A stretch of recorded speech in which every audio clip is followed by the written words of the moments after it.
Guest tonight that is with us is, I'm actually very excited about this. Most of the people that I've interviewed over the years have been like, you know, people have been in church all their life. This is one with a serious past. And if you don't believe it, in fact, when I introduce him here in just a moment, Steve Borden, who many of you know him as Sting, was a former world championship wrestling superstar. He held the world title 10 times in world championship wrestling, including 2 wins over the Hulkster, right? Yeah. Over Hulk Hogan, yeah. His trademark wrestling moves include the Stinger Splash and the Scorpion Death Lock. I'd like to see him do that in church somewhere, I don't know. While his well-known entrance consisted of a black and white Sting who descended on the ring from the rafters hundreds of feet overhead, the antics were through the roof, and he was certainly one of the key figures, and still is in the world of wrestling. In August 1998, here's the greatest victory in his life. It was the victory over sin through Jesus Christ. It happened in 1998.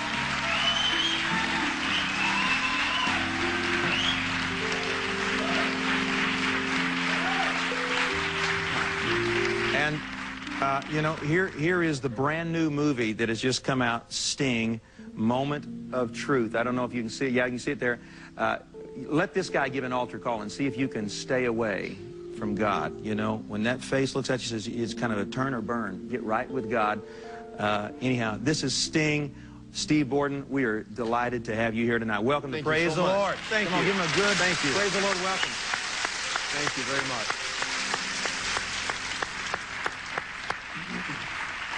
So, you know, I got to interrupt because I was so close to, you said I have a past, I was close to having a flashback when he had asked if anybody knew wrestling out there, and I heard like, I mean, come on, you guys are a live crowd, right?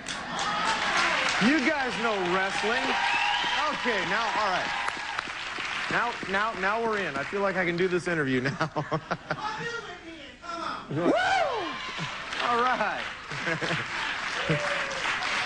There is serious passion in this place tonight. I like it. Steve, you've been on, I think, one time before on TBN, isn't that right?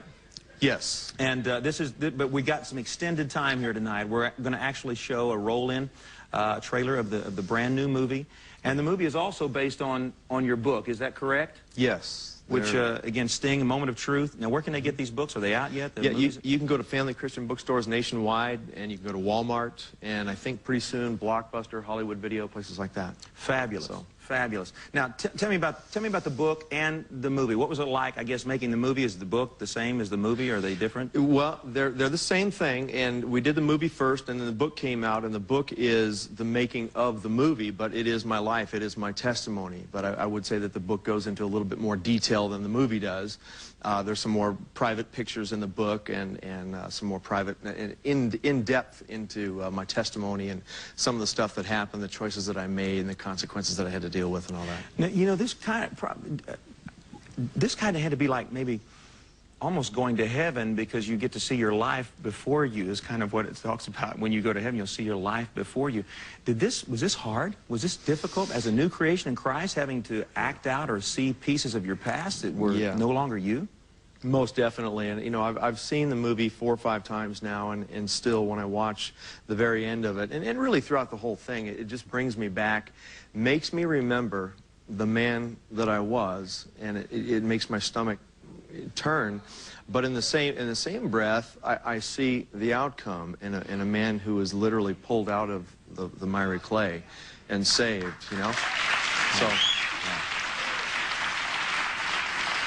Got to bring a shout of thanksgiving from you, yes, and probably your wife and those who... My whole family, believe me, there was a whole host of people out on the West Coast praying for me year after year after year. If God can save a wrestler, he can save anybody.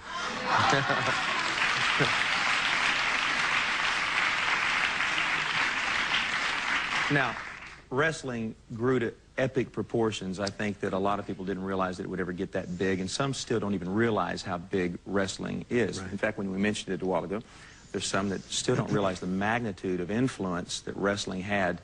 And you were seeing an average of 40 million people watch you wrestle every week. Is that correct? Yeah, we were on TNT, we were on TBS, and we had 2 shows that we would do 2 times a week that they were seen worldwide. And yes, 40 million people a week worldwide would watch my face, that face that you saw in the movie, and I would do all the antics that you were talking about. And yeah, it got so mainstream and so huge, and a lot of people do not realize that. You know, when you talk to football, baseball, or basketball players, they're seasonal. Right. And wrestlers, I mean, it's amazing. You put a wrestler in a shopping mall to sign autographs, and a huge crowd is going to show up. It's amazing. Now, we were talking in the back here just a moment ago.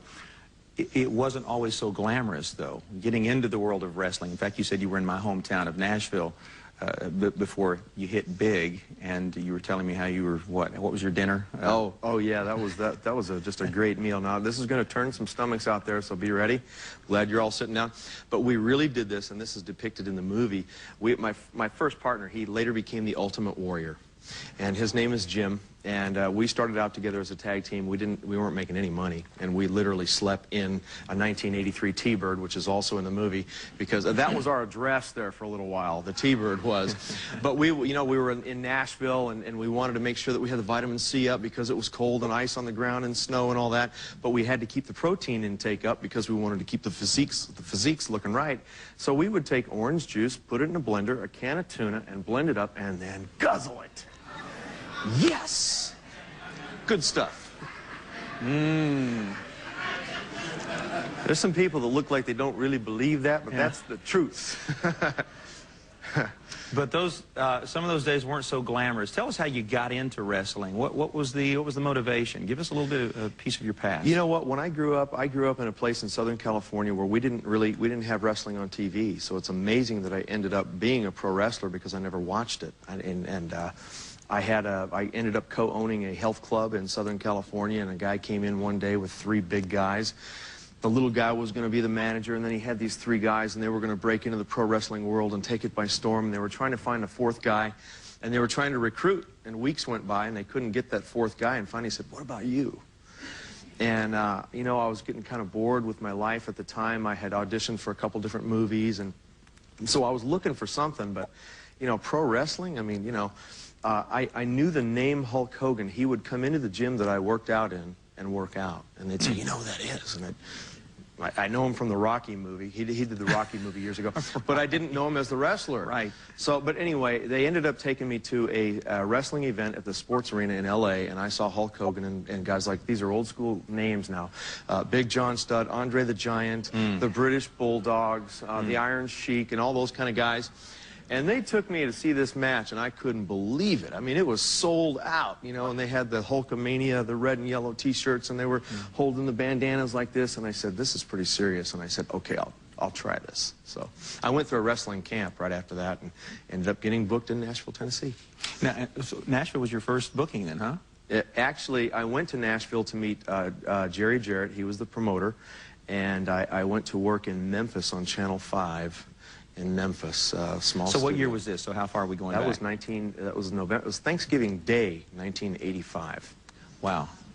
Yeah. So, okay, so what's the journey up now? That's kind of entry level, and what happened? Where did seem like the favor begin to hit you? Where was the popularity? And you know, this is also in the movie, but I remember living, my career took me from Tennessee into Texas, and I remember one night, 2, 3 o'clock in the morning, and didn't know the Lord, but I knew that I was just this far away from being able to make it in pro wrestling, but I didn't have any ties, and I didn't have any political ties. I didn't have a way to get my foot in the door. So I got up in the morning and I said, "God, if you're there, could you help me to become a superstar in this sport of professional wrestling?" You're asking God to help you become a superstar. Yeah, and not only did I do that, but I made a deal with him. I said, "If you will get me in, I will promise to give back." I was completely out of my financial debt. My wife and I had bought our first house, and I was wrestling huge matches against guys like Ric Flair, the Nature Boy Ric Flair. The Nature Boy. Yeah, and the Four Horsemen and guys like that. So, but did you attribute that to God then? Did you feel like God was the source of this success? You know, then I don't know that you know, I was pretty young and dumb, and I was dropped on my head quite a few times in my career.